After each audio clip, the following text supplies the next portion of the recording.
కూటమి ప్రభుత్వం అధికారంలోకి వచ్చి 37 రోజులు అవుతుంది. కానీ జగన్ మాత్రం రాష్ట్రంలో 36 హత్యలు జరిగాయని చెప్పేశారు. అబద్ధం ఆడినా అతికేటట్టు ఉండాలి. చివరకు అబద్ధం చెప్పడం కూడా చేత కాలేదని స్వపక్షంతో పాటు విపక్ష నేతలు కూడా అభ్యంతరం వ్యక్తం చేస్తున్నారు. వ్యక్తిగత కారణాలతో జరిగిన హత్యలకు రాజకీయ రంగు పులిమి లబ్ధి పొందేందుకు జగన్ ప్రయత్నిస్తున్నారని కూటమి నేతలు విమర్శిస్తున్నారు. చివరకు వ్యక్తిగత వివాదాల నేపథ్యంలో జరిగిన హత్యకు కూడా రాజకీయ రంగు పులిమారు వైసీపీ నేతలు.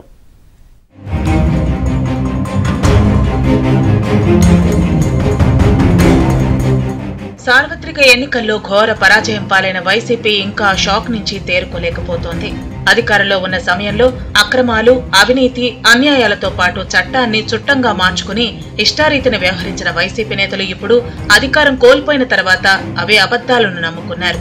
చివరకు వినుకొండలో పాత కక్షల నేపథ్యంలో జరిగిన హత్యకు రాజకీయ రంగు పులమటమే కాకుండా రాష్ట్రంలో శాంతి భద్రతలు క్షీణించాయని రాష్ట్రపతి పాలన విధించాలని జగన్ చేసిన డిమాండ్ నవ్వుల పాలైంది. ప్రధానమంత్రి అపాయింట్మెంట్ ను, హోంమంత్రి అపాయింట్మెంట్, ప్రెసిడెంట్ గారి అపాయింట్మెంట్, వీళ్ళ ముగ్గురు అపాయింట్మెంట్ కూడా అడగడం జరుగుతూ ఉంది. వీళ్ళ ముగ్గురిని కూడా కలిసే కార్యక్రమం కూడా జరుగుతుంది. వాళ్ళ అపాయింట్మెంట్లు ఇస్తే వాళ్ళని కూడా కలిసే కార్యక్రమం జరుగుతుంది.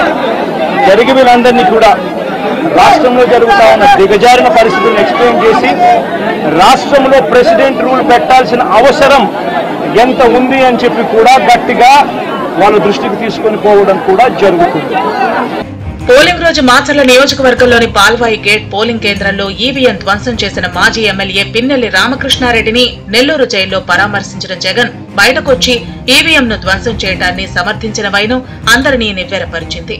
అంతేకాదు, చిన్న తప్పు చేస్తే ఇంత పెద్ద శిక్ష ఏంటని ఆయన ప్రశ్నించిన తీరుపై వైసీపీ వర్గాలే పెదవి విరుస్తున్నాయి. ఈ నేపథ్యంలోనే వినుకొండలో జగన్ చేసిన వ్యాఖ్యలతో అందరూ బిత్తరపోయారు. వ్యక్తిగత కక్షలతో జరిగే వాటిని కూడా రాజకీయ హత్యలుగా లెక్కవేయటాన్ని తప్పుపడుతున్నారు.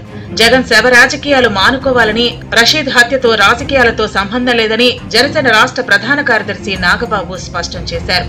జగన్ కు ప్రజలు బుద్ధి చెప్పినా ఆయన బుద్ధి ఇంకా మార్చుకోలేదన్నారు నాగబాబు. మీరు దాన్ని రాజకీయ రంగు పులిని ఇంకా గట్టిగా నెల 10 రోజులు కూడా కాకుండానే ప్రభుత్వం ఏర్పాటు అవ్వకుండానే మీరు రకరకాల విమర్శలు చేసి అక్కడికి వెళ్ళి జగన్ అన్న పథకాలు, జగన్ మామ, ఇంకా ఎంతకాలం మీరు ఇలాంటి మాటలు మాట్లాడతారు?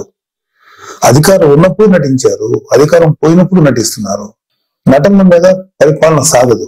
ఈ విషయం ఇప్పటికే మీకు అర్థమై ఉండాలి, మీ వైసీపీ నాయకులు కూడా అర్థమై ఉండాలి. ఎంతకాలం ఇంకా నటిస్తారు? మీరు ఓపెన్ గా ఉండండి. 2019లో మీకు అద్భుతమైనటువంటి తీర్పు ఇచ్చారు ప్రజలు మీకోసం. దాన్ని మీరు అత్యంత దారుణంగా, దుర్మార్గంగా ఉపయోగించుకొని ప్రజల నెత్తి మీద కాలు పెట్టి తొక్కారు. ప్రజల్ని హింసించి వదిలేరు. మీరు మీ పరిపాలనలో సామాన్యులు సైతం భయపడ్డారు. ప్రజల కోసం నిలబడిన కొంతమంది నాయకులు, కొంతమంది కార్యకర్తలు తప్ప ప్రతి ఒక్కరు భయపడ్డారు. ప్రతి వాళ్ళు భయపడ్డారు. జగన్ చేస్తున్న ఆరోపణలకు బీజేపీ నేతలు కూడా అభ్యంతరం వ్యక్తం చేశారు.